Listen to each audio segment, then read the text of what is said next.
सीधे बैठेंगे, मंत्र बोलेंगे। ओम सहना भवतु। ओम सहना भवतु। सहनो भुनक्तु।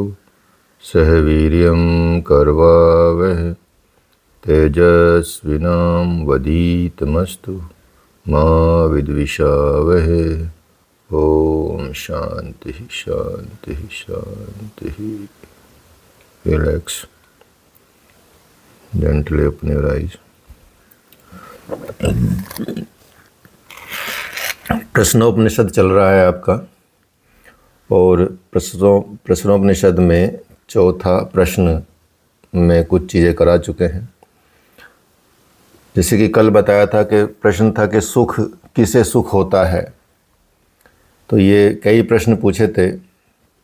उनमें से बताया कि निद्रा के अवस्था में जीवात्मा सत्व, रज और तम इन तीन अवस्थाओं से गुजरती है, या ये तीन अवस्थाएं होती हैं जीवात्मा की, और इन तीनों में से कोई एक अवस्था यदि प्रबल होती है, अर्थात सत्व अवस्था हो सकती है, वो रज अवस्था हो सकती है, तम अवस्था हो सकती है, कोई भी एक अवस्था हो सकती है।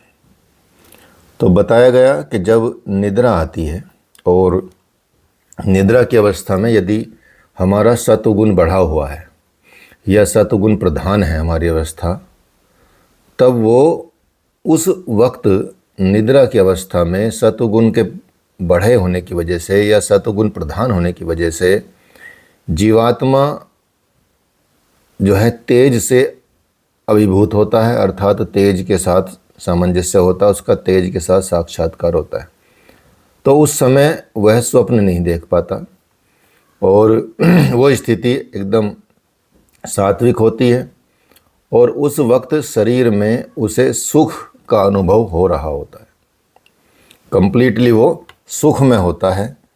और जब उसकी निद्रा ऐसी होती है, सात्विक निद्रा होती है, और सात्विक निद्रा होने के बाद मनुष्य अपने आप को बड़ा फ्रेश, तरोताज़ा फील करता है, अर्थात उसको लगता है कि भाई अब मेरी सारी थकान मिट गई है, अब मैं फ्रेश हो गया हूँ, एकदम रिजुवनेट हो गया हूँ। ऐसी सात्विक निद्रा से ऐसा आभास होता है। तो वो व्यक्ति कहता कि बड़े सुख से सोया हूँ, बड़ी अच्छी नींद आई है और मेरी सारी थकान मिट गई है, एकदम ताज़ा और फ्रेश फील कर रहा हूँ। लेकिन यदि वही निद्रा में रजोगुण की वृद्धि हो जाए या रजोगुण बढ़ जाए या निद्रा रजोगुण प्रधान हो जाए, तो जब वो सोकर उठेगा व्यक्ति, तो उसको सुख का अनुभव तो होगा नहीं, दुख का अनुभव जरूर हो सकता है, और बेचैनी भी हो सकती है उसको उठने के बाद, दिल धड़कने की स्पीड भी हो सकता है उसकी बड़ी भी हो, या कुछ ऐसी चीज़ें हो सकती हैं। तो उसको बेचैनी दिखेगी, अर्थात उसको वो सुख का अनुभव नहीं हो पाएगा जो नींद में सोने के बाद होता है। और यदि निद्रा में तमोगुण बढ़ा हुआ हो, तो जब वो उठेगा तो शरीर नींद से उठने के बाद हल्का होना चाहिए, लेकिन उसका शरीर भारी दिखेगा, भारी हो जाता है, चिंता में डूबा रहता है।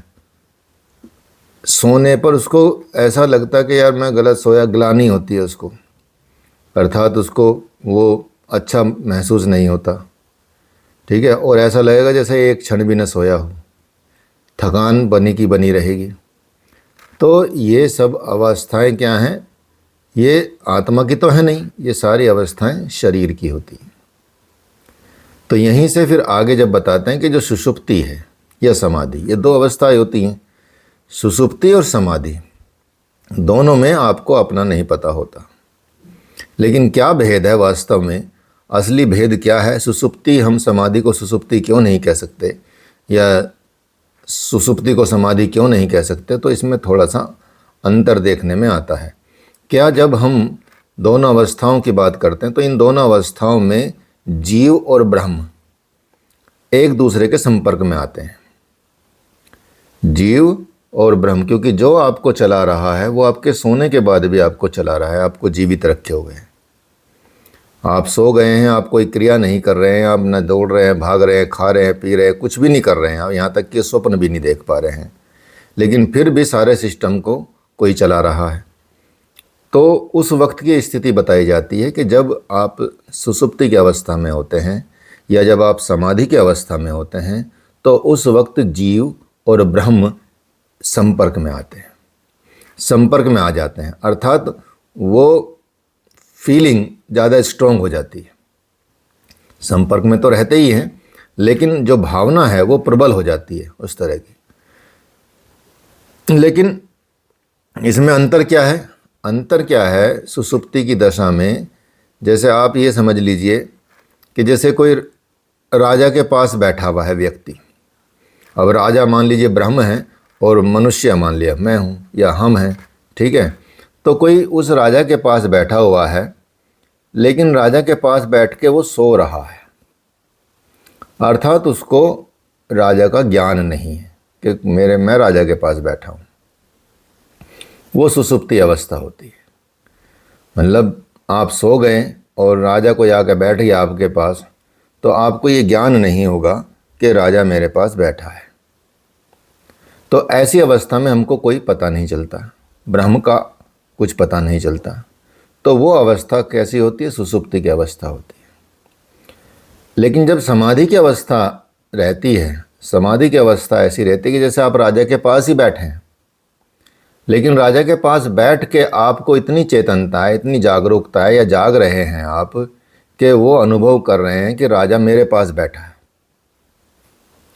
उसमें आपको पता है, उसमें पता नहीं। सुषुप्ति में आपको पता नहीं है, समाधि में आपको पता रहता है। सिचुएशन दोनों बराबर है। तो इन दोनों अवस्थाओं में केवल जो भेद है वो मानसिक अनुभूति का है, मन की अनुभूति का है, मानसिक अनुभूति का है। क्योंकि बाहर से तो दोनों सेम, दूर से देखेगा तो दोनों सेम ही लग रहे हैं कि राजा के पास बैठा कोई, ठीक है। तो ऐसी अवस्था में क्या है, बाह्य दृष्टि से आप देखेंगे तो वो तो दोनों एक जैसी दशाएं हैं। लेकिन जो मन की चेतनता है, मन की अवस्था है, वो मानसिक अवस्था है, वो मानसिक अनुभूति वो करा देती है कि आप ब्रह्म के पास बैठे हैं और एक में आपको कुछ पता नहीं होता। तो प्रश्न है कि ये सब किस में प्रतिष्ठित रहते हैं? तो हे सौम्य, जैसे बताते हैं पिपलाद ऋषि कि जैसे पक्षी जो होता है, बर्ड जो होती है या कोई पक्षी होता है, वो एक वृक्ष में अपना घर बना लेता है, घोंसला बना लेता है, और वृक्ष में घोंसला बना के उसमें प्रतिष्ठित हो जाता है, उसमें रहने लगता है, ठीक है। इसी तरह से जो हमारी इंद्रियां हैं, मन है और प्राण हैं, ये सब इंद्रियां हुई, मन हुई, प्राण हुए, जो भी और भी तत्व हैं, वो सब क्या होता है, वो आत्मा में प्रतिष्ठित हो जाते हैं। जैसे पक्षी पेड़ में प्रतिष्ठित हो जाता है, ऐसे ये सब चीज़ें, इंद्रियां, मन, जो और जो आपका प्राण, उपप्राण, ये सब चीज़ें क्या हो गया, बुद्धि, नैत, ये सब चीज़ें क्या हो गया, वो आत्मा में प्रतिष्ठित हो जाती है।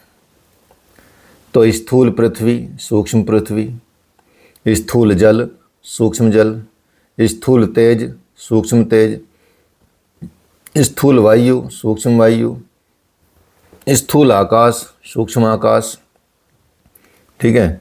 ये सारा भौतिक जगत या जितना ब्रह्मांड है, आँख हो गए, आँख के विषय हो गए, कान हो गए, कान के विषय हो गए, नाक हो गई, नाक के विषय हो गए, रस हो गए, ठीक है, जिह्वा हो गई, त्वचा हो गई, इसके विषय हो गए, ठीक है, वाणी हो गई, उसके विषय हो गए, हाथ हो गए, उसके विषय हो गए, उपस्थ हो गए, उसके विषय हो गए, पायु हो गए, उसके विषय, मतलब उसका विषय हो गया, पाँव उसका विषय, मन उसका विषय, बुद्धि उसका विषय, अहंकार अहंकार के विषय, चित्त चित्त के विषय, शरीर का तेज, और जो कुछ चमकता है, अर्थात प्राण और प्राण द्वारा जो कुछ धारण होता है, ये क्या है, संपूर्ण रूप से आध्यात्मिक जगत है, या पिंड कह सकते हैं इसको। ये सब आध्यात्मिक जगत है। इन सब का पुरुष एक ही है। विज्ञान में आत्मद्रष्टा है, श्रोता है, दृष्टा है, ग्राहता है, रचयिता है, मनता है, बोद्धा है, करता है, ये सब वही है, सुपर कॉन्शियस। इन सब का पुरुष वही है, एक ही है। वो विज्ञानात्मा है, सुपर कॉन्शियसनेस, परम अक्षरात्मा है, एटर्नल प्रिंसिपल है, उसमें ये सब प्रतिष्ठित रहते हैं। तो हे साम्य, जो छाया रहित, शरीर रहित, रुधिर रहित शुभ्र अक्षर को जान लेता है, वो उस परम अक्षर ब्रह्म को प्राप्त कर लेता है और वो अपने आप में पूर्ण हो जाता है, कंप्लीट हो जाता है, सर्वज्ञ हो जाता है।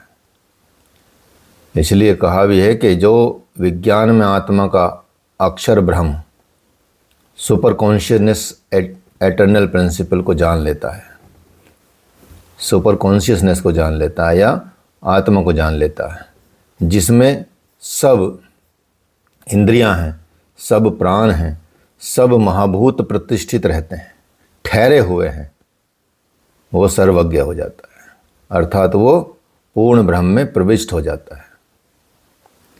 तो यही बात बताइए कि रई और प्राण से उपनिषदों में का जो प्रारंभ हुआ यहाँ पे, और बताया गया बाद में कि रई की अपेक्षा प्राण को बड़ा महत्व दिया गया है।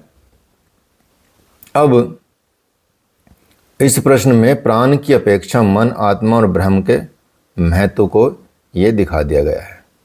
तो यहाँ चौथे प्रश्न में आपको इन चीज़ों का मतलब ज्ञान दिया गया है और समझाया गया कि क्या क्या स्थिति होती है प्राण की, मन की, आत्मा की, ब्रह्म की, ये सब आप समझ गए हैं, रिवीजन कर लीजिएगा।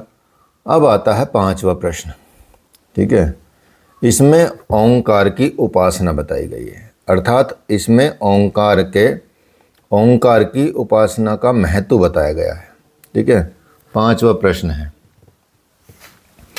तो इसमें बताया जाता है कि कौन सोता है, कौन जागता है और कौन स्वप्न देखता है, किसे सुख होता है और यह सब कुछ किस में प्रतिष्ठित है। जब ये पता चल गया आपको, क्योंकि चौथे प्रश्न में यही बात की गई है कि कौन सोता है, कौन जागता है, कौन स्वप्न देखता है, किसे सुख होता है, सब कुछ किस में प्रतिष्ठित होता है। जब ये सब पता चल गया तो शिवी के पुत्र सत्यकाम, ठीक है, शिवी के पुत्र सत्यकाम ने पूछा। शिवी मतलब ये जबाला का पुत्र थे सत्यकाम, ठीक है, इसमें शिवी का पुत्र ये अलग है। तो शिवी के पुत्र सत्यकाम ने पूछा कि हे भगवान, जो व्यक्ति जीवन भर ओंकार का ध्यान करे, ओंकार का यहाँ मतलब होता है ओम, ओम ही ओंकार है, वही ईश्वर है, वही प्रणव है, तस्य वाचक प्रणवः, वही ईश्वर का स्वरूप है। तो वो सत्यकाम पूछते हैं किससे? पिपलाद ऋषि से। पिपलाद ऋषि से सत्यकाम पूछते हैं कि हे भगवान, जो व्यक्ति जीवन भर ओंकार का ध्यान करता हो और वो ऐसे ध्यान से किस लोक को जीत लेता है, ऐसा मतलब उसको क्या मिलता है कि जो ओंकार के ध्यान से क्या प्राप्त होता है, किस लोक को जीत लेता है वो, इसके विषय में बताइए। तो पिपलाद ऋषि ने बताया, उसका उत्तर दिया, उसका उत्तर देने लगे कि हे सत्यकाम, ब्रह्म के दो रूप होते हैं, एक होता है पर ब्रह्म और दूसरा होता है अपर ब्रह्म। ब्रह्म के कितने रूप हुए? दो रूप, एक पर ब्रह्म, एक अपर ब्रह्म। योगी लोग जो इस संसार के विषयों से परे हैं, जो इस संसार के विषयों से परे हैं, उस पर की उपासना करते हैं, वे पर ब्रह्म के उपासक हैं। और संसारी लोग संसार के विषयों के भीतर अंदर ही रहकर अपर की उपासना करते हैं, वो सांसारिक सुखों की इच्छा चाहते हैं और सांसारिक सुख की इच्छा के लिए आप देखेंगे पूजा पाठ किए जाते हैं, यज्ञ किए जाते हैं या और ऐसे कर्म कांड किए जाते हैं कि जिनकी वजह से सांसारिक सुख प्राप्त हो, तो उसको कहा जाता है अपर ब्रह्म। वो अपर ब्रह्म के उपासक हैं। पर ब्रह्म और अपर ब्रह्म दोनों का समन्वय जो होता है वो किस में होता है? ओंकार में होता है। और ओंकार की उपासना ही पर और अपर ब्रह्म की उपासना है। ओंकार की उपासना ही दोनों की उपासना हो जाती है। पर ब्रह्म की उपासना भी हो जाती है और अपर ब्रह्म की उपासना भी हो जाती है। विद्वान पुरुष जो हैं ओंकार को ही साधन बनाते हैं और साधन बनाकर पर और अपर दोनों में से ब्रह्म के किसी एक रूप को प्राप्त कर लेते हैं। ब्रह्म के किसी एक रूप को वो प्राप्त कर लेते हैं। तो इस तरह से पर ब्रह्म की उपासना जो है उपनिषदों का ज्ञान कांड है और अपर ब्रह्म की उपासना ब्राह्मण ग्रंथों का कर्म कांड है। इन दोनों को यहाँ इस तरह से समझ सकते हैं कि अगर जो भक्त पुरुष होते हैं, जो मतलब भक्त लोग होते हैं, या कह सकते हैं जो ओंकार की उपासना करते हैं, तो ओंकार की एक मात्रा का भी ध्यान यदि कर लिया जाए, अर्थात ओंकार का थोड़ा सा भी चिंतन कर लिया जाए या थोड़ा सा भी उसमें चित्त धर लिया जाए या मन लगा लिया जाए, तो उससे क्या होता है? यदि आप ओंकार का जप कर लें थोड़ा सा भी, तो आपके मन में, आपके चित्त में जो अंतःकरण है, आपका चित्त मतलब अंतःकरण, ठीक है, तो वो उतने से ही सचेत हो जाता है, अर्थात उसमें जागरूकता आ जाती है, कॉन्शियसनेस आ जाती है। और उस कॉन्शियसनेस के जागने से जो उसकी आत्म तत्व जो सोया हुआ रहता है, हालांकि वो कभी सोया नहीं रहता, लेकिन क्योंकि वो हम उसको मतलब उतना ज़्यादा टैप नहीं कर पाते या उतना ज़्यादा हम उसको आभास नहीं कर पाते, उसको फील नहीं कर पाते, तो इसका कारण ये रहता है कि वो हम उसको मतलब जान नहीं पाते। तो वो आत्मा भी जाग जाता है और वो संसार में बहुत जल्दी ही जो आपके जगत की जितनी भी सुख सामग्री है उसका संपादन कर लेता है, अर्थात उसको प्राप्त करा देता है। तो इसलिए यहाँ आप देखेंगे कि ओंकार का कितना महत्व बताया गया है और मतलब इसको ओम की उपासना का बड़ा महत्व बताया गया है। इसलिए ओंकार की एक मात्रा का ध्यान ऋग्वेद का ज्ञान है। एक मात्रा का ज्ञान ऋग्वेद का ज्ञान है। उसे मनुष्य लोक में ले जाता है जहाँ वो तप करता है, ब्रह्मचर्य का पालन करता है, श्रद्धा से युक्त होकर परमात्मा की महिमा का अनुभव करता है और संसार में उन्नति के लिए, मनुष्य लोक में संसार को सुख लेने के लिए ओंकार का थोड़ा बहुत भी ध्यान यदि कर लिया जाए तो ऋषि उसको अपने ढंग से एक मात्रा का ध्यान कहते हैं। तो ये आवश्यक है। साथ ही तप यदि करते हैं, शारीरिक साधना जिसको कहते हैं, ब्रह्मचर्य जो मानसिक साधना है, श्रद्धा आत्मिक साधना है, ये तीनों बड़ी आवश्यक हो जाती हैं। तप क्या मतलब है? तप इसको समझ लें अच्छे से। तप मतलब शारीरिक साधना है, शरीर से तप किया जाता है, अर्थात गर्मी सर्दी का एहसास ना हो, भूख प्यास का एहसास ना हो, उसको भी आप त्याग दें, मतलब उसमें भी आप सम बने रहें।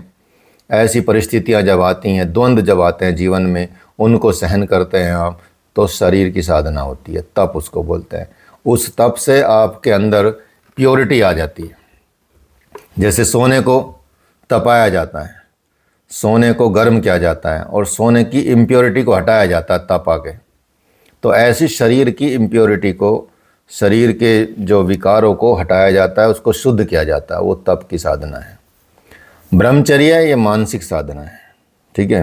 ब्रह्मचर्य का पालन करना और उस जीवन को जीना, ब्रह्म का आचरण में आना, ये मन यदि स्ट्रांग होगा तो ही आप ब्रह्मचर्य के साधन को कर पाएंगे या ब्रह्मचर्य की साधना कर पाएंगे। मन जिसका मतलब कमज़ोर होगा तो वो ब्रह्मचर्य का पालन नहीं कर पाएगा, वो जरा सी चीज़ों में बहक जाएगा इधर उधर, और ये बड़ा मुश्किल होता है। बड़े बड़े लोग भी इसमें फंस जाते हैं, वो भी साधना नहीं कर पाते। इसलिए ये ब्रह्मचर्य किसका विषय हो गया? ब्रह्मचर्य मानसिक साधना है और श्रद्धा तो आत्मिक साधना है ही, वो आत्मा से अंदर ही से उत्पन्न होती है, ठीक है। तो इसलिए ध्यान के साथ साथ ये तप भी और इस तरह का ब्रह्मचर्य का पालन करना भी और श्रद्धावान होना भी, ये तीनों आवश्यक तत्व बताए गए हैं। ये तो सिर्फ यदि कोई एक मात्रा का ध्यान करता है और थोड़ा सा भी ध्यान करता है ओंकार का, उसके लिए। और यदि कोई भक्त लोग या भक्त पुरुष या कोई साधक ओंकार की 2 मात्राओं का ध्यान करता है, अर्थात ओंकार में अधिक चित्त लगाता है, अधिक मन लगाता है, तो उससे उसके मानसिक जगत में, उसके मन में पूर्ण रूप से क्या होता है, संपूर्ण सुख और शांति प्राप्त होती है।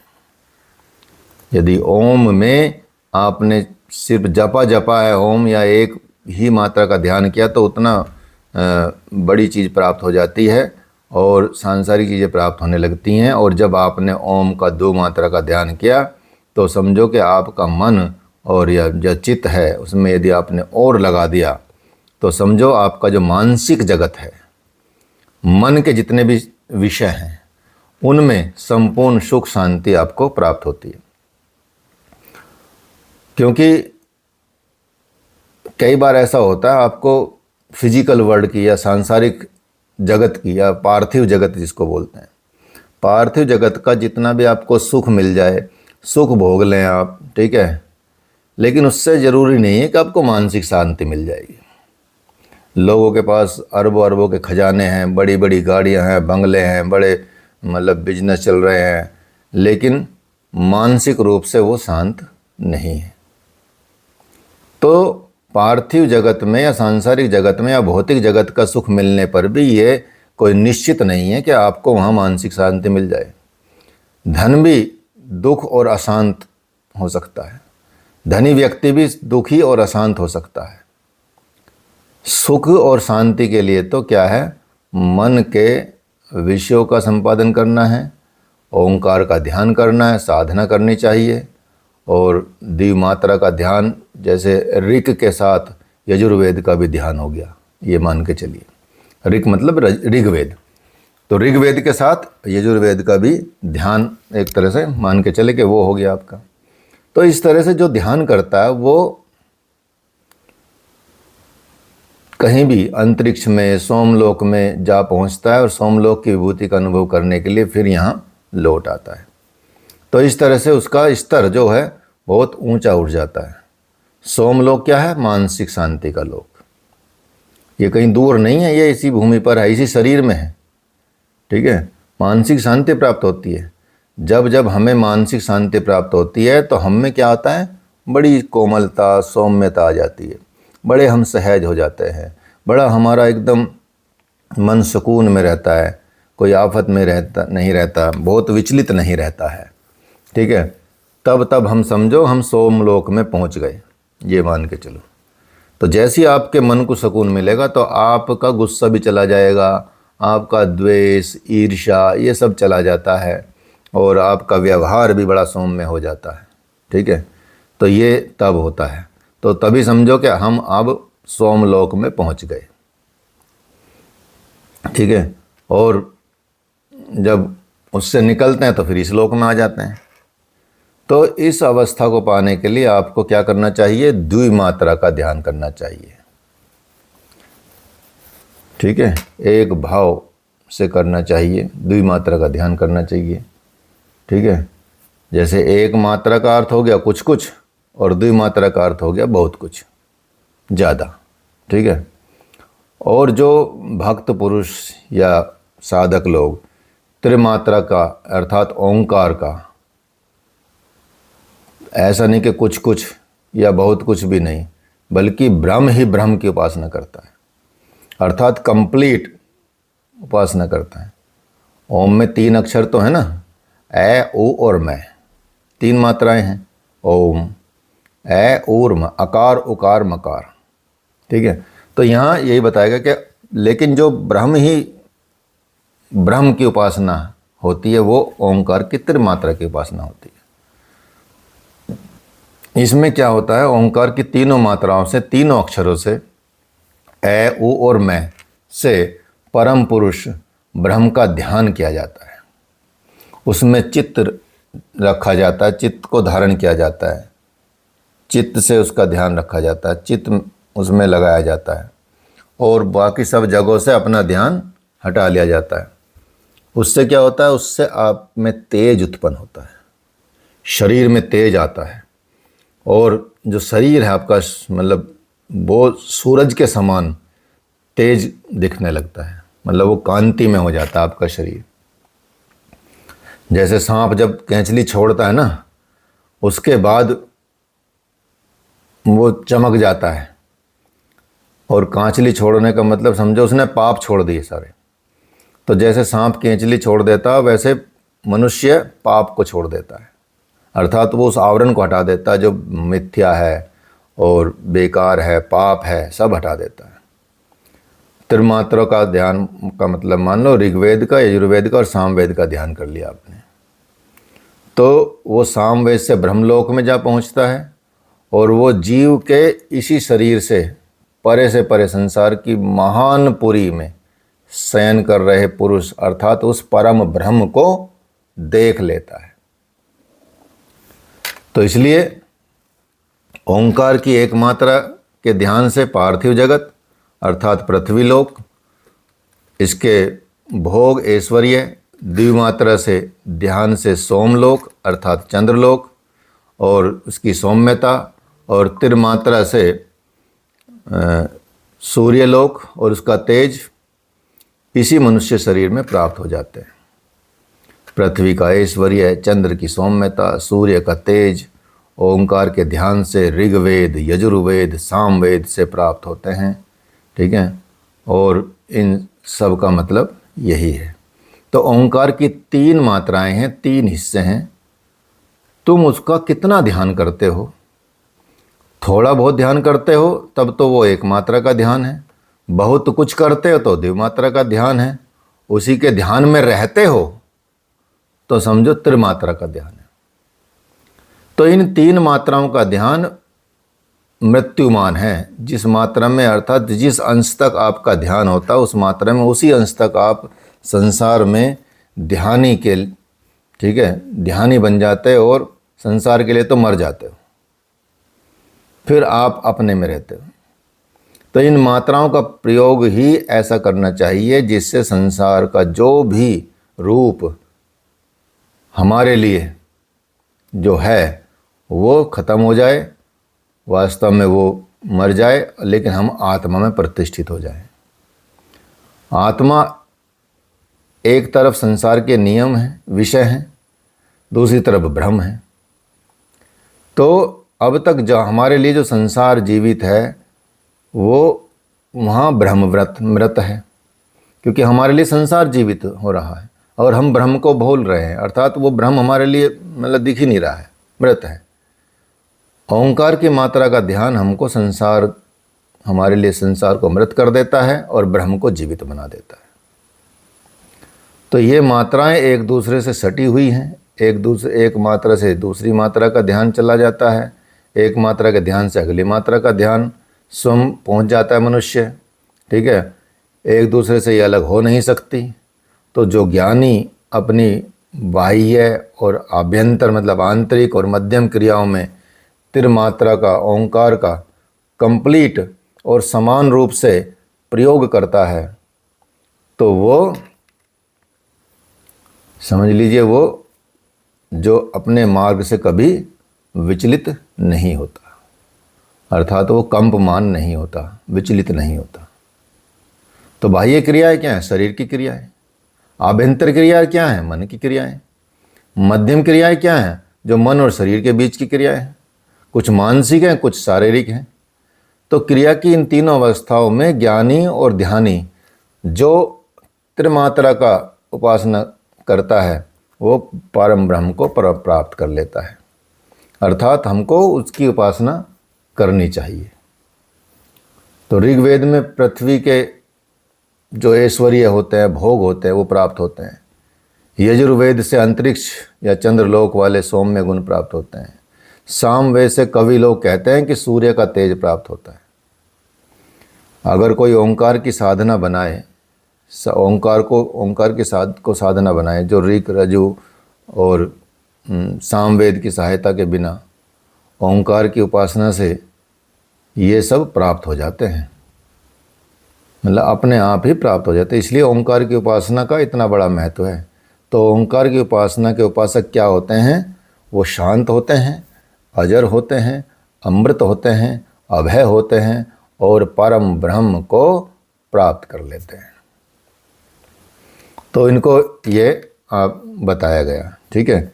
तो इसमें जो स्थापना की गई है, इस प्रश्न में, जो आपका 5वां प्रश्न है, 5वें प्रश्न में आपको समझ ही आ गया होगा कि इसमें ओंकार की उपासना का क्या महत्व है और हमको ओंकार की उपासना क्यों करनी चाहिए, क्या क्या उससे प्राप्त होता है और कितने स्तर हैं उसको प्राप्त करने के, वो आप इसमें 5वें प्रश्न में समझ गए होंगे, ठीक है। अब आता है आपका 6ठा प्रश्न। 6ठे प्रश्न में जो प्रश्नोपनिषद है, उसमें 6ठे प्रश्न में आप देखेंगे, यहाँ ब्रह्म, जो ब्रह्म है, परमात्मा है, उसकी 16 कलाओं का वर्णन है। यहाँ ब्रह्म की 16 कलाओं के बारे में बताया गया है। तो ओंकार के ध्यान से आपने समझा कि ओंकार के ध्यान से पृथ्वी, चंद्रमा, सूर्य, इन तीनों लोकों को जीत सकते हैं, इन तीनों लोकों की अवस्था को प्राप्त कर सकते हैं। ये आपने 5वें प्रश्न में समझा, ओंकार का महत्व समझा। जब ये सुन लिया, ये प्रश्न का उत्तर सुन लिया ऋषि पिपलाद के द्वारा उन 6 मुनियों ने, तो अब अगला 6ठा प्रश्न करते हैं। भारद्वाज गोत्र में उत्पन्न सुकेशा ने पूछा कि हे भगवान, एक समय हिरण्यनाभ नामक एक कौशल देश के राजकुमार ने मुझसे आकर पूछा कि 16 कलाओं वाले पुरुष को जानते हो क्या? तो मैंने उनसे कहा कि मैं उसे नहीं जानता, जानता होता तो तुझे क्यों बता देता। जो व्यक्ति असत्य बोलता है वो कंप्लीटली सूख जाता है, इसलिए मैं झूठ नहीं बोल सकता। मेरा कहना सुन के वो राजकुमार चुपचाप रथ पर बैठ के चला गया। तो हे भगवान, ये बताइए, मैं वही प्रश्न आपसे पूछता हूँ कि वो 16 कलाओं वाला पुरुष कहाँ है, ठीक है, वो पुरुष कहाँ विराजमान है। तो पिपलाद ऋषि ने फिर उत्तर दिया।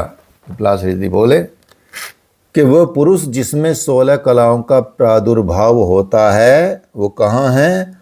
वो इसी शरीर के भीतर है। 16 कलाओं वाला भगवान कहीं बाहर नहीं मिलता, वो हमारे ही अंदर बैठा है। यहाँ उपनिषदों में आप देखेंगे बार बार इस चीज़ का उल्लेख किया गया है, बार बार इस बात को दोहराया गया है, बार बार बताया गया है कि भगवान का वास बाहर नहीं है, भगवान कहीं बाहर नहीं रहते, भगवान अंदर ही हैं, हमारे ही अंदर हैं। बताया जाता है अंगुष्ठ मात्र पुरुषो मध्य आत्मनि तिष्ठति। वो काल, वो ब्रह्म कला में है, वो कलाकार है, बड़ा कलाकार है, कला में है, ठीक है, कला से आविर्भूत है। 16 उसकी कला है। ब्रह्म की अगर पुरुष के रूप में कल्पना करें तो वो पुरुष रूप ब्रह्म की 16 कलाओं से ही मनुष्य शरीर बना है। जीवात्मा ने चिंतन किया कि किसके लिए निकल जाने से मैं शरीर से निकल जाऊंगा, किसके लिए निकल जाने से मैं शरीर से निकल जाऊंगा, और किसके शरीर में प्रतिष्ठित होने से मैं प्रतिष्ठित हो जाऊंगा। तो पुरुष रूप ब्रह्म की 16 कलाओं के निकल जाने से, जिनसे मनुष्य शरीर बना है, मैं भी इस शरीर में नहीं रह सकता। अर्थात यदि 16 कलाएं निकल गई शरीर में से, तो फिर वो भी शरीर में नहीं रह सकता, ठीक है। तो उसे ये ज्ञात हुआ। इसलिए जैसे जीवात्मा इस शरीर में रहता है, वैसे ही 16 कलाओं वाला पुरुष ब्रह्म भी इस शरीर में निवास करता है। तो वे 16 कलाएं कौन कौन सी हैं? ठीक है, तो 16 कलाओं का जब उल्लेख बताते हैं ऋषि पिपलाद, बड़ा गूढ़ रहस्य खोलते हैं यहाँ पे, ठीक है, जो साधारण पता नहीं होता। ठीक है, तो पुरुष ने पहल सबसे क्या है, किसका सृजन किया है, किसका निर्माण किया है? जैसे कि आपको बताया भी इसी अध्याय में, इसी उपनिषद में, प्राण का सृजन किया। प्राण के सृजन के द्वारा, प्राण के द्वारा फिर श्रद्धा की उत्पत्ति हुई, फिर पृथ्वी, आप, तेज, वायु, आकाश, जिसको आप पंच महाभूत बोलते हैं, इनकी उत्पत्ति हुई। ठीक है, इंद्रियां, इनकी उत्पत्ति हुई, मन, अन्न, वीर्य, तप, मंत्र, कर्म, लोक और नाम, इन 16 कलाओं का सृजन किया गया। इन 16 कलाओं का, जिनसे ब्रह्मांड और पिंड का निर्माण होता है। तो प्राण हो गया, श्रद्धा हो गई, पृथ्वी, अप, तेज, वायु, आकाश, इंद्रियां, मन, अन्न, वीर्य, तप, मंत्र, कर्म, लोक और नाम।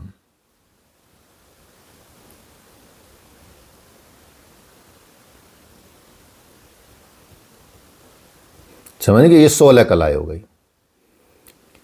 तो इंद्रियों को ऐसा ना समझे कि इसमें 5 जोड़ लें, इंद्रियां एक ही कला में आती हैं भगवान के।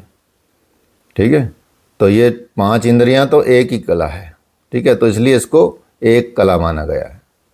तो इन 16 कलाओं से क्या हुआ? ब्रह्मांड का निर्माण इन्हीं कलाओं से हुआ है और पिंड का निर्माण भी इन्हीं कलाओं से हुआ है। इसलिए बोला जाता है कि जो ब्रह्मांड में है वो पिंड में है, जो पिंड में है वो ब्रह्मांड में है। ये इसलिए बोला जाता है क्योंकि इन 16 कलाओं से ब्रह्मांड और पिंड का निर्माण होता है। इसलिए ये कल्पना की गई है कि मानो 16 कलाएं उसी ब्रह्म का शरीर हैं और इन कलाओं वाला वो ब्रह्म कहीं बाहर नहीं रहता। ऐसा नहीं कि उसको बाहर ढूंढने लगे आप, इसी मनुष्य के शरीर में रहता है, इसी मनुष्य की देह में रहता है। तो इसी देह में तो वो अपनी 16 कलाओं के साथ निवास करता है, फिर उसे बाहर क्यों ढूंढना? वो बाहर है ही नहीं, बाहर ढूंढते रहो मिलेगा ही नहीं, मिलेगा तो आपको अंदर ही जाना पड़ेगा। तो पुरुष रूप ब्रह्म की जो इसी मनुष्य शरीर में विद्यमान है, जो 16 कलाएं बताई गई हैं वो 16 कलाएं हैं। कला का अर्थ है अंश यहाँ पर। तो ब्रह्म की अगर एक पुरुष के रूप में कल्पना करें तो उसके ये 16 अंश हुए, 16 हिस्से हुए। तो इनका जो क्रम है उसको तो समझने के लिए थोड़ा और हमको ध्यान करना पड़ेगा और ज़्यादा आगे बढ़ना पड़ेगा। तो 16 अंशों का जो कैलकुलेशन है, ये इनसे पुरुष रूप में कल्पित ये ब्रह्म का शरीर बनता है। और यदि ये नहीं है तो शरीर का निर्माण नहीं होता है, ये हैं तो शरीर का निर्माण होता है। जहाँ ये होती हैं तो शरीर का निर्माण हो जाता है, जहाँ ये नहीं होती तो शरीर खत्म हो जाता है। ब्रह्म भोक्ता है यहाँ पे, इसलिए सबसे पहले तो भोक्तृ रूप में प्राण को उत्पन्न किया गया है, लेकिन फिर उनको सबको उत्पन्न किया गया जिनका प्राण न भोग करना है, जिसका प्राण ने भोग करना है, अर्थात जो प्राण भोग करेंगे, भोगता वही है। तो ये इन सब की उत्पत्ति आप समझ लीजिए बिना तप के नहीं हो सकती। पहले भी आया उपनिषदों में कि भगवान ने तप किया, जब ब्रह्म ने तप किया तब उत्पन्न किया। बिना तप के आपको कुछ प्राप्त नहीं होने वाला। अगर किसी का सृजन करना, कुछ निर्माण करना है तो आपको तप करना पड़ेगा। ठीक है, ये उत्पत्ति बिना तप के हो नहीं सकती। ठीक है, यहाँ तक ये मान लीजिए कि जो मतलब गर्भवती महिला गर्भ में 9 महीने तक यदि बच्चे को रखती है तो वो उसका तप ही है। उस तप के बल पर ही वो उसको संभाल के रख पाती है। कितनी समस्याएं आती हैं, मानसिक समस्याएं आती हैं, बौद्धिक समस्याएं आती हैं, फिजिकल समस्याएं आती हैं, फिर भी वो एक भाव रहता है कि वो किसी की उत्पत्ति करने जा रही हैं, उसी से वो सब मतलब चीज़ें हो जाती हैं। तो बिना तप के तो उत्पत्ति भी नहीं होती, क्योंकि तप का अर्थ उग्र क्रिया है, अर्थात जो उग्रता से आपको सहन करना है। तभी जहाँ जहाँ सृष्टि की उत्पत्ति का वर्णन आया है वहाँ वहाँ ये भी कहा गया है कि उसने तप किया। तो जैसे अभी एग्जाम्पल दिया, तो वो भी एक तरह से तप ही है। बिना तप के कुछ होता नहीं है, इसलिए तप के साथ सृष्टि में श्रद्धा भी आती है। श्रद्धा का मतलब है सत्य में धारणा करना। श्रत अर्थात सत्य, धा अर्थात धारण करना, सत्य का धारण करना, सत्य में धारणा करना, सत्य में कंसंट्रेट हो जाना, अपनी धारणा को सत्य में लगा देना, उसको श्रद्धा बोलते हैं। तो संसार की हर एक वस्तु का विकास सत्य की तरफ है। अगर कहीं असत्य बढ़ा हुआ भी दिखाई देता है या प्रबल भी दिखाई देता है तो वो कुछ ही टाइम के लिए होता है, सामयिक होता है। तो वो अपनी प्रतिक्रिया को उत्पन्न कर रहा होता, बस, और कुछ नहीं। इसलिए सृष्टि का जो आधारभूत कला है, वो कला जो ब्रह्म के शरीर का अंश है, श्रद्धा है। और श्रद्धा का अर्थ है वो विश्वास कि संसार के प्रवाह की दिशा सत्य की तरफ है। इतना विश्वास कि हम किसकी श्रद्धा में, वो सत्य का मार्ग दिखाएंगे हमको, इतनी श्रद्धा। इसलिए तो सत्य का, इसका श्रद्धा का मतलब सत्य होता है, सत्य की तरफ होता है, असत्य की तरफ नहीं। तो प्राण, तप, श्रद्धा के बाद पंच महाभूतों की उत्पत्ति हुई। एक एक महाभूत एक एक इंद्रियों के साथ रिलेट करता है, और पंच महाभूतों की उत्पत्ति के साथ इंद्रियों की उत्पत्ति हुई। और इंद्रियों का जीवन मानसिक दृष्टि से मन पर और शारीरिक दृष्टि से अन्न पर निर्भर है। इसलिए मन और अन्न की भी उत्पत्ति हुई। अन्न का वास्तविक तत्व क्या है? वीर्य है। अन्न से वीर्य बनता है, क्योंकि अन्न का बहुत सा हिस्सा तो मलमूत्र में बह के फेंक दिया जाता है, लेकिन जो उसका पूरा तत्व होता है, अन्न से बनने वाले अन्न का जो मूल तत्व है, वो वीर्य भी पुरुष की 16 कलाओं में से एक है। तो यहाँ शरीर की रचना के बाद मनुष्य शारीरिक और मानसिक क्रिया करता है। शारीरिक क्रिया क्या करता है? कर्म करता है। और मानसिक क्रिया क्या करता है? मंत्र करता है। ठीक है, मंत्र मन से जप किया जाते हैं, ठीक है, वो मानसिक क्रिया है। तो कर्म और मंत्र के अलावा सृष्टि में नाम रूप भी है। रूप को ऋषियों ने शब्द से कहा है, नाम को नाम शब्द से ही है। इस तरह से इन 16 कलाओं का, जो प्राण, तप, श्रद्धा, पंच महाभूत, इंद्रियां, मन, अन्न, वीर्य, कर्म, मंत्र, लोक, नाम, से ब्रह्म की पुरुष के रूप में कल्पना की गई है। और ये पुरुष कहीं और नहीं रहता, ये पुरुष मनुष्य के देह में ही रहता, भीतर ही है। इसको पाने के लिए दूर दूर भटकने की कोई आवश्यकता नहीं है। जैसे ये सारी नदियाँ आप देखेंगे कि कहाँ समुद्र की तरफ जा रही हैं, समुद्र की तरफ बह रही हैं, समुद्र की तरफ पहुंचकर अस्त हो जाती हैं, और उसका नाम रूप छिन्न भिन्न हो जाता, ख़त्म हो जाता। फिर कहाँ नदी रहती है? समुद्र रहता। फिर तो नदी चाहे कितनी भी बड़ी हो, कितनी भी विशाल हो, कितने भी तेज बहाव के साथ आ रही हो, समुद्र के बाद नदी खत्म, उसका रूप ही खत्म, उसका रूप ही छिन्न भिन्न हो जाता, वो समाप्त हो जाती है। बस इतना ही कहा जाता है कि ये समुद्र है। ऐसे ही उस दृष्टा या ब्रह्म की ये 16 कलाएं हैं, और ये कलाएं, ये पुरुष रूप ब्रह्म की तरफ जा रही हैं, और उस तक पहुंचने के बाद क्या होती है? अस्त हो जाती है। इनका नाम रूप सब खत्म हो जाता है, केवल रहता है पुरुष मात्र, वो ब्रह्म मात्र। तो 16 कलाएं उसी से उत्पन्न होती हैं, और वो कला स्वयं कला रहित है, अमृत है।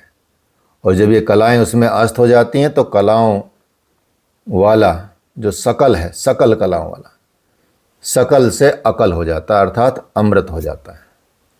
संपूर्णता से अकल हो जाता है, अर्थात वो अमृत तत्व को प्राप्त कर लेता है।